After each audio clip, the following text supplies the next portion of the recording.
So hey everyone, we're making another quick video here. I got a push mower I'll show you in a second for free. So I'm gonna see if I can get it going. Looks like it's been sitting outside for a while, so I didn't notice any water in the oil, but the oil's blacker than black, so I'm gonna change the oil and see if I can get it going and try to see if I can give you any helpful tips along the way. Now here we go.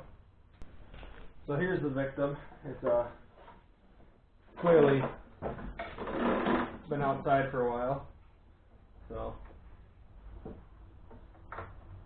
actually I ended up getting these from my parents. They had got them from a friend who was pretty sure they was sitting out for a while then, so yeah, no idea how long it's been since they've run.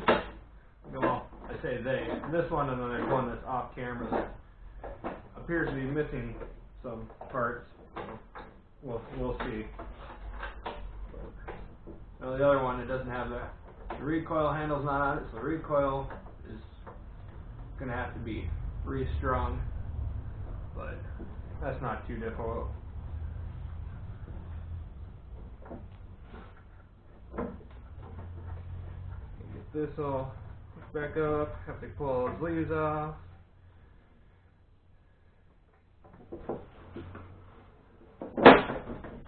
That. And I know this thing's got some really old gas in it because I flipped it up the other day looking at the blade and it smells kind of like mouse or rat pee. It's bad.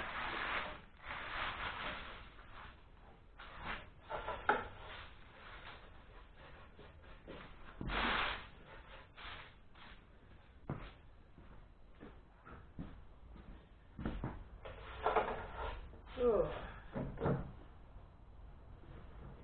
I know this one wheel here is sitting all the way up, which is past up. Yeah. And it's seized. So I'm gonna get some dickety 40 or something here and spray that one down so I can get that hopefully freed up. I actually tried to spray them all. Ain't gonna hurt nothing.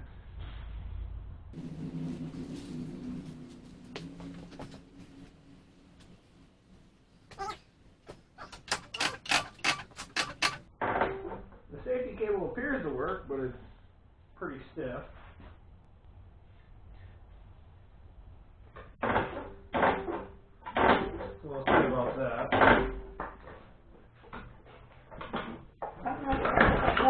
When it pulls over, it feels like it's got good compression. I'm going to grab a couple tools and pull this plastic cover off and yeah, go from there. Imagine that. Not metric. I'll just put that out right here because I don't really feel like taking it all off. I mean, I can get this cover off if I pull the recoil cover here, which I guess in this case isn't too bad. Yeah, I don't think I need to take it off right now. If I do, I will. Air cleaner. That's dirty, but I mean, it's actually original Briggs & Stratton air cleaner, which is kind of impressive. Well, I say kind of impressive, but I guess not really, because this is one of those things where it probably never gets changed on most things. So, yeah. I guess actually what I should check, I guess would be a smart thing to check first, is I'll pull this spark plug out. See how spark plug looks. That'll tell me how far I have to go into this if I can get away with just a simple carb clean, or one thing I already don't like is it's a plastic carburetor rather than aluminum like it should be. Well, it's carboned up and wet, but let's see. I'll see if maybe I can get this on video, but I already checked for spark and I have to collapse the handle. Okay. Zip tie to the rescue here. It's kind of hard being in two places at once. And you gotta have this handle on most push mowers is a brake and a kill switch. Most of them will have either both a ground out switch and a flywheel brake attached to that safety cable, or minimum at minimum they'll have a flywheel brake, and that's basically how your mower gets shut off. So you got to take and release that so you can do this. If it's got the ground out switch, you won't get a spark. And we have spark. Alright, so there's spark plug. What I do is I take the spark plug. You can use a screwdriver if you really want to, but what I like doing is you throw a spark plug in the terminal there, and then you basically just rest it up against the head or something metal, whether a head bolt or, and then you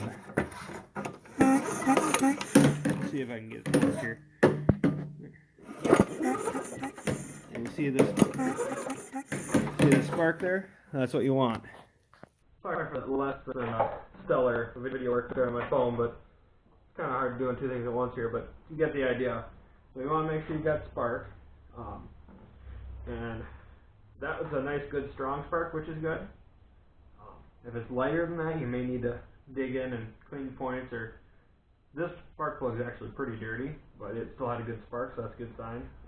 But yeah, if you don't have spark, you need to start checking, make sure your plug wire is good. Also check to make sure you don't have like something grounding out the switch. If there's a ground out switch, make sure it's not grounding out. So yeah.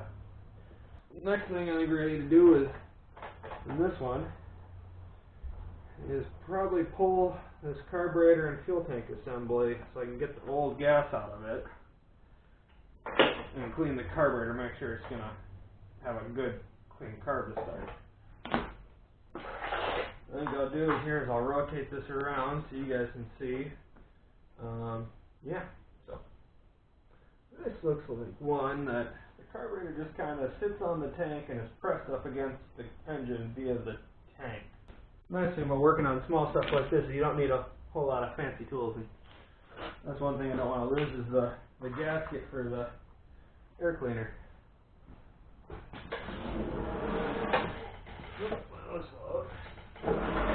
You don't want to lose the screws. There, hopefully you guys see a little better here. Yeah. So, just beautiful here. We have a nice, looks like slightly over half tank of gas that's been in there for who knows how long. So it looks like the easiest way to this one is there's no mounts on the bottom. It's just looks like a 3/8 bolt there, and then probably a 1/2 inch there. Yeah, of course. Oh, that's why I grabbed the wrong socket strip. Need my standard socket. Well, it's not 5/16. Yep, 3/8.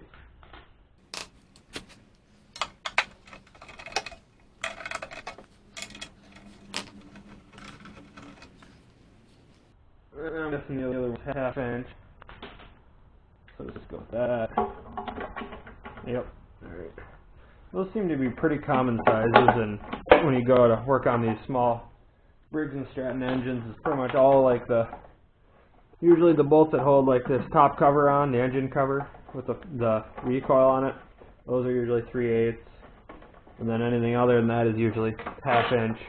I mean, like even the head bolts are 1/2 inch, so usually those two sizes. Alright, so this has got to come off. There that works off.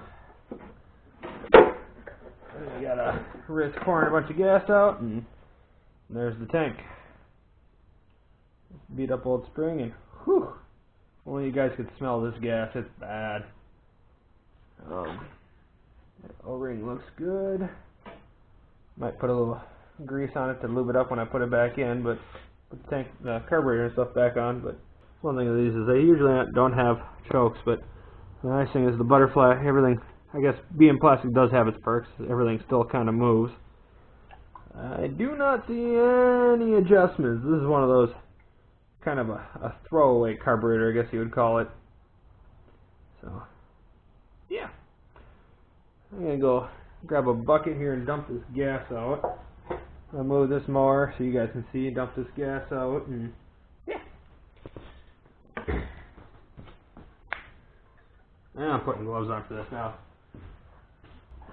I mean, working with diesel leaves a stink on you. Anything oil-based, you know, gear lube and stuff, leaves a really bad stink, but old gas really takes the cake for bad smelling stuff that gets on you and just the smell won't leave.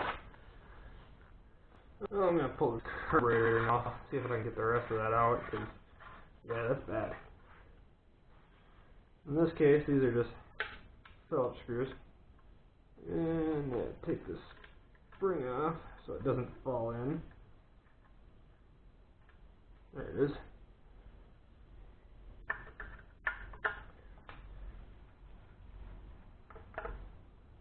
Good practice is to crack them all loose. A little easier with a aluminum or a die-cast carburetor, but then you can usually tap on it with a screwdriver hammer or a hammer handle, something to try to crack the seal loose without wrecking it. And also sometimes you can spray a little W40 at the base, like this, because plastic came off pretty easily. But that works with like carburetors on trucks and stuff like that. If you just crack everything loose and then tap on it a little bit, just kind of tap it all around. You can usually crack things loose without wrecking anything. I say usually, it doesn't always work.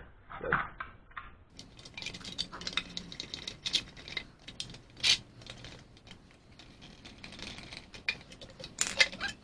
in this case, gasket decided it wants, kind of wants to be half on and half off.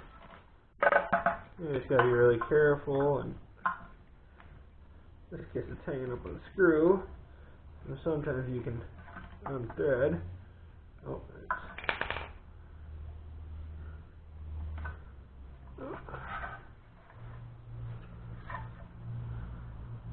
there it is. Ah, yes, this is one of those things. The carburetor itself looks pretty clean. There's a spring here you don't want to lose, obviously. This is got a diaphragm plate in it. So these little two flaps there actually are what kind of control fuel flow. And then this is actually your pump, I guess you would call it. So, yeah. That's kind of how those work. I think I actually might have one of those. Don't know if it's the same one, but it looks pretty similar. It's pretty usual, I'm not sure where it went. This one looks like it's actually in the okay shape, so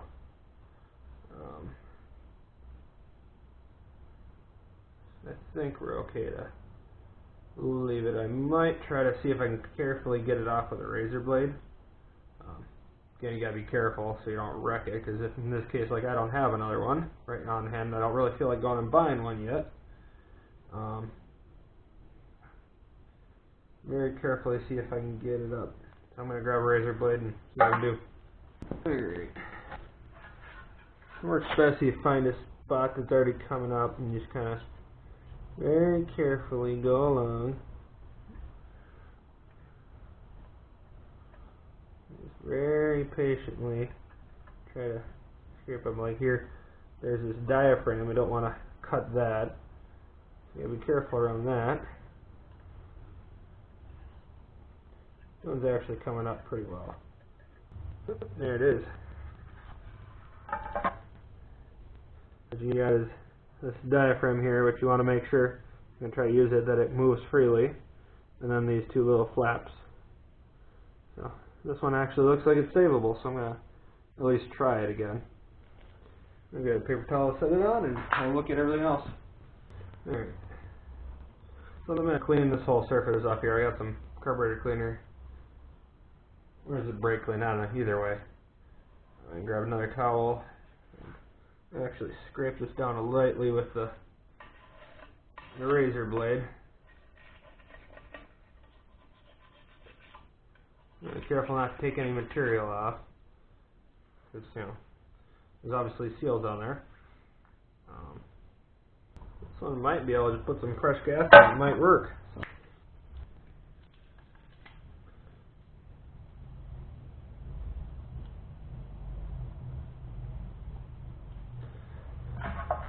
The biggest thing when you're using brake clean or even a carburetor cleaner is you want to avoid getting too much on rubber. And if you do get it on some rubber, you gotta wipe it off right away, because it will, especially those internal carb parts. Carb cleaner is really hard on them, so it actually isn't too bad. So I'm gonna wipe that off quick and look at the carburetor. Alright. Looks like the way this works is it's got a draw straw here.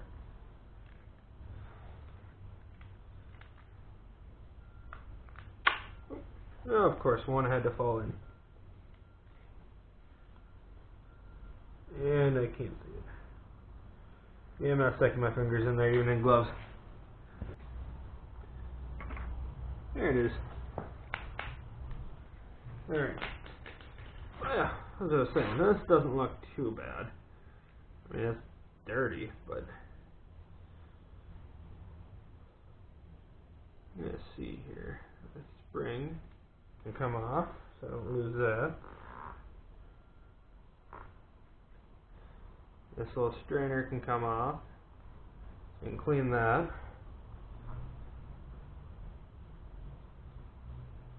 This little draw straw should remove. Again, yep, be careful. Yep, there it popped off.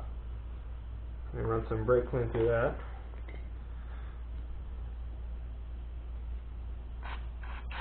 That works. Alright. This little strainer. Make sure that's all clean. Take a paper towel and try to wipe as much gunk off this thing as possible.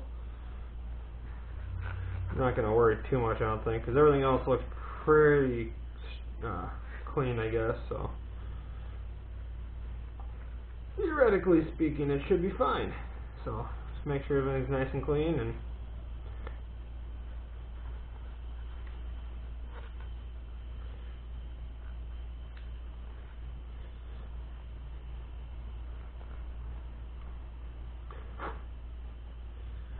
one thing I guess I will do here maybe is I got some wire over here I'll take and run through. There's one, you can see it in the board, there's one brass jet down in there. I believe, maybe. Let's see, I might not be able to get that one. I don't know. Actually, I don't think I can. But I do see the plastic through, which tells me that jet's not clogged, so that's good. So yeah. I might just say screw it and reassemble. So reassembly is the same as reverse of disassembly. So put your screen over the end of this. I think it goes on all the way. Yeah, that'd be fine. Yeah, it has to go on the way. Sorry. Put your spring on. Make sure it kind of sticks. And then your draw tube. Make sure that seats in. Don't want that falling out. Then you take your diaphragm, set that on, make sure all the holes line up. Make sure none of your little flappers are in there crooked. And run your draw straw through. Get everything all kind of lined up. And get a couple screws started.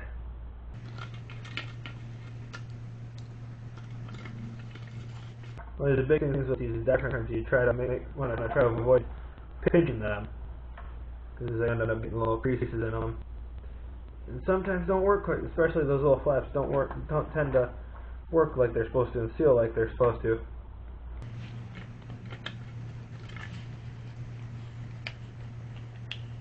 And then again, it's plastic, so you don't have to go crazy tight. Not tight so it's going to seal, but not so tight you're going to crack the plastic.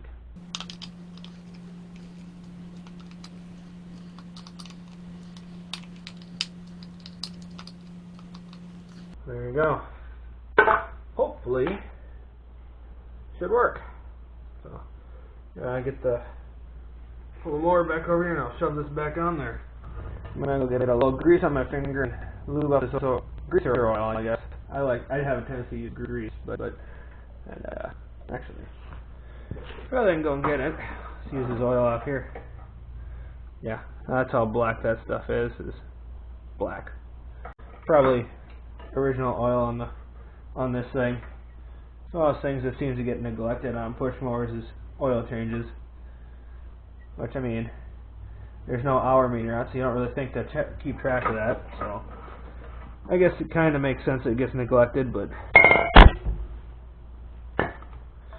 then you gotta put your linkage back in for the throttle.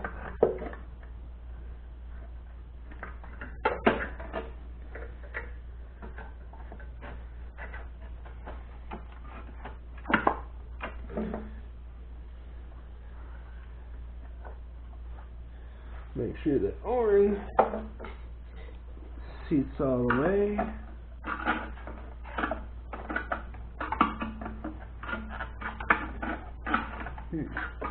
Hold on, maybe I'm doing that part backwards. I think I am. To be honest with you, it's been a while since I've taken one of these apart, so. O-ring. Now it's all dirty. I think the way these are supposed to work. Put the O-ring in here. That makes more sense.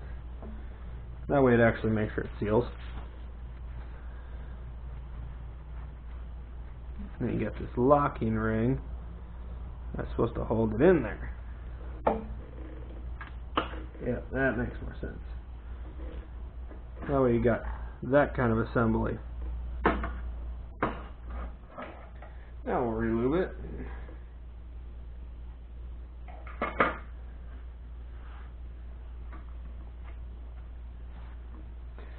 Now we'll put the linkage back in.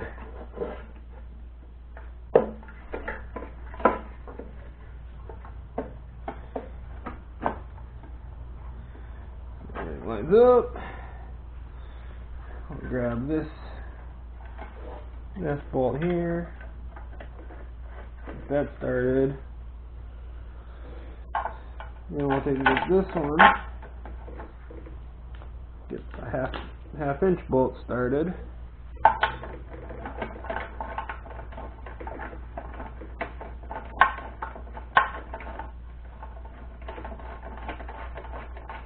It's usually a good idea to try to get all your bolts started before you tighten any one of them down, because more often than not, you tighten one of them down, one of the other ones isn't going to line up. And then you're going to fight with it. You have to either loosen everything else up,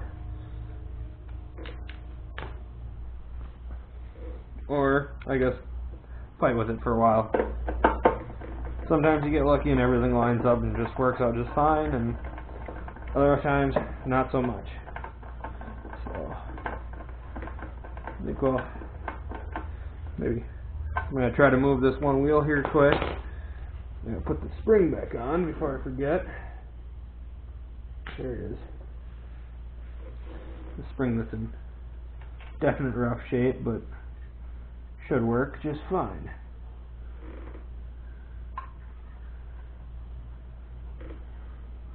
And it does its job. It holds it off on the stop, so yeah. Alright. So I'm gonna see if this wheel moves, and let's see.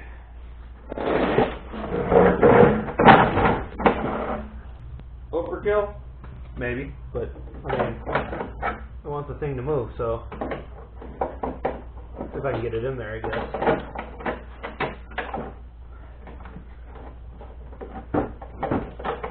Okay, maybe it is a little overkill. Man, why does it have to be that when you're pushing back on a lever, it puts it right in the way of the wheel? A good spot to pound down the wheel. But it's moving now, so I guess we're okay. There we go. Technically, this cover can go back on now, so I'm going to throw that back on.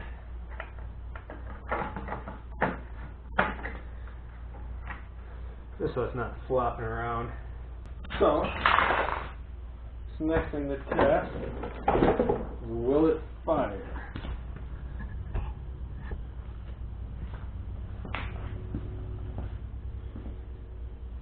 I think we'll just use the same penetrating oil that we used the wheels. It says flammable, so it should be easier on it than straight up starting fluid. So we'll give it some of that.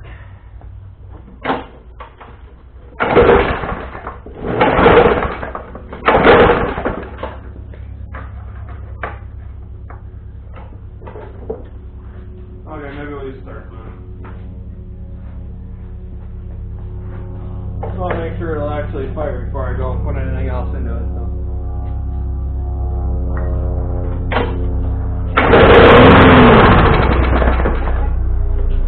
Well, there. It fires. So, actually it sounds pretty quiet, like the muffler is not blowing out on it. So, then I guess the next step, I mean, before I even bother putting gas in it, might as well drain the oil and put fresh oil in so it's got clean oil. Yeah. That little square plug there, that's the oil drain, so.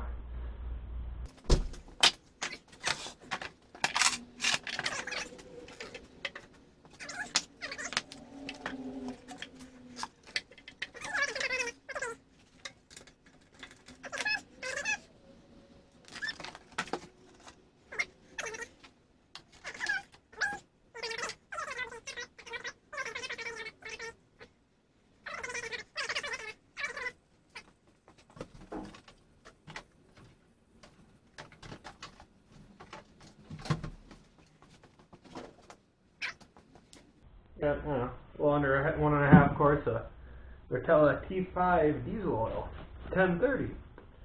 That'll be just fine. Designed to have abuse, like most mowers end up seeing anyway. So yeah, it should work. You don't need pliers anymore. The habit I'm trying to get into is I try to put my tools away when I'm done with them, because otherwise I end up with a bench full of tools and I have to spend, you know, half a day putting all my tools away because I can't find anything. Good thing is it doesn't look like the crank seal on the bottom here has been leaking. That's one of those things that's kind of a nuisance and a pain to replace, just because it's, you gotta, well, this one you might be able to get away without it, but normally you gotta pull the motor off. It's just easiest to pull the motor completely out of the mower and put a new seal in. This one you might be able to pull the seal off and without pulling the motor all apart, but I'm not planning on doing that, so it should be good. That and the other thing is this blade is duller than snot, so I'll sharpen that later. That's just one, looks like a 5/8 or something like that. 5/8 or 11/16 bolt that holds that on, and just, you can grab onto the blade to break it, brace yourself in to break it loose. So you gotta be careful putting it back on when you got the blade all sharp, not to cut yourself. Because usually you gotta tighten in the direction of, well, sharpened. So, got oil all over my block. Yeah, that gives you an idea just how black that oil was. It was pretty bad. So, we'll get this all filled back up with nice clean oil. Do I trust myself to pour the oil in there without a funnel? Not really. For the job, you said the fact that it's correct. But that'll be fine. Alright, so I got about 1.25 quarts. We're going to start off light. Don't want to fill this thing and have to drain more oil out.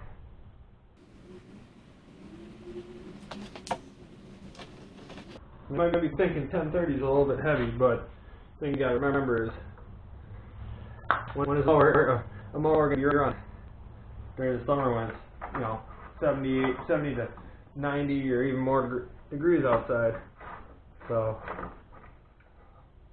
those things you got to keep in mind. It looks like it needs more yet, but I gotta get more floor dry too, because I used up the last of it, cleaned up my mess from doing the the oil cooler and the injectors on my truck. So good thing is the floor of the garage cleaned up pretty well, but bad news is all my floor drive's pretty much gone. Let that sit.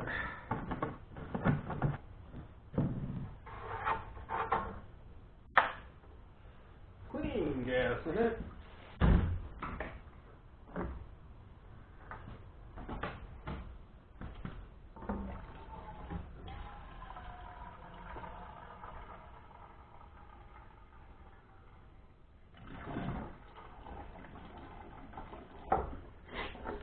That should be more than enough. I mean, that filled up faster than I thought. There's like a little over half a tank of gas in there now again. I'll have to put some fuel stabilizer in there. Just because.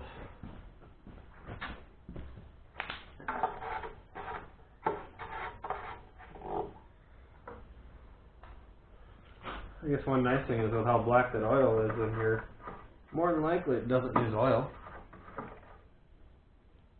There we go, perfect. Oh, let's see if the primer bulb even works. Cool.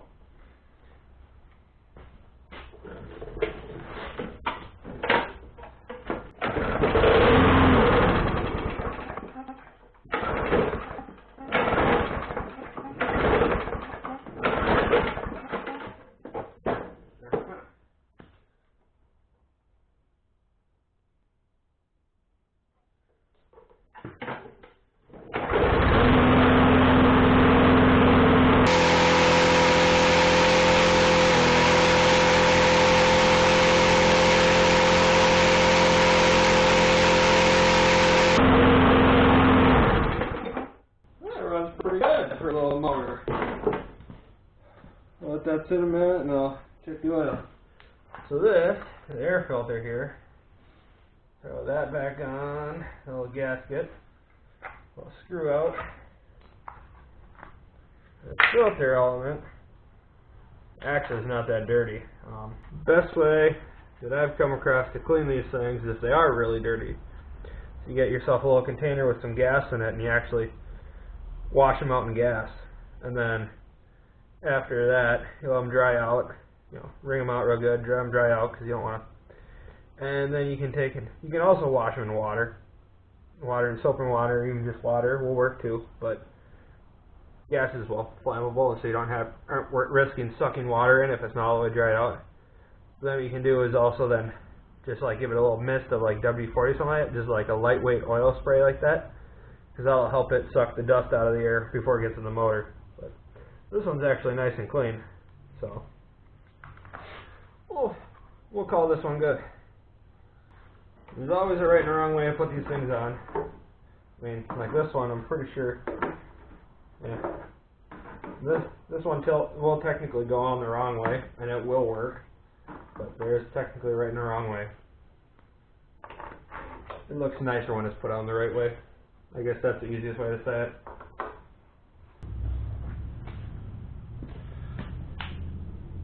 So if you have any questions when you're working on something like this, you can go ahead and feel free to leave something in the comments. The small engines, or if you want to trying to work on engine stuff, these small engines like this, you can get a junk lawnmower that doesn't run usually for either free or very cheap. And they're something that's cheap to work on and a good way to learn. So, you know, don't be afraid to mess with them. Parts, you know, head gaskets for these things are like $5 for an expensive one, if I remember right. So, sometimes these diaphragms can be a little hard to find, but as long as you got, like, this is a Briggs & Stratton, so you go in and, you know, if you got the part, it's real easy. But even if you don't have it out yet and you want to just get a new one, you gotta remember where the part number or the model number is on these engines. But I think it's down on the exhaust side here. There's the engine model number. Either that or it's under this cover on the main cover of the engine. But you get, you know, those new diaphragms are usually probably one of the more expensive parts, sadly, for these stupid things. But even they aren't bad.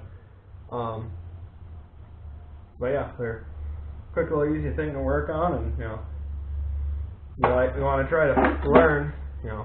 These are good, easy, sacrificial things to learn on. I mean, this is kind of what I learned on is lawnmowers and stuff like that. So now I'm working on cars and stuff like that for friends and my own vehicles, and yeah, you gotta start somewhere. So yeah, thanks for watching. Like if you enjoyed the video and learned something, or go ahead and comment if you got questions or you're curious about something.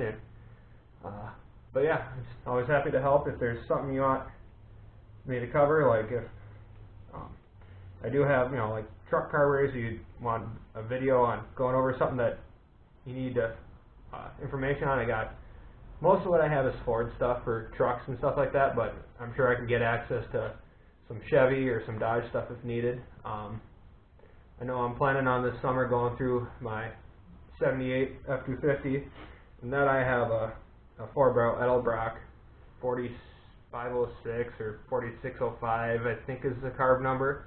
It's a 600 CFM carb, but they're all basically pretty similar. So I'll probably be rebuilding that, so there'll hopefully be a video coming out at some point this summer. Not sure when. But I got one other push mower here I got fixed. I got 3 string trimmers. I got 2 John Deere chainsaws and 2 steel chainsaws. I think I made a video, I don't remember for sure, on the one steel chainsaw. I just ordered seals for the one. Those should be here hopefully tomorrow. And then I ordered a screw set for the other one because that one's missing a whole bunch of screws. So yeah, so I should be working on those soon too here. But yeah, so, and I got the motorcycle that needs the front brakes rebuilt on it, and then I'll see what else. I don't know, I got to figure out the title and stuff on that one, but that's a different story. But yeah, long ending, but thanks for watching. Subscribe if you enjoyed it, and keep a lookout for more. Thanks.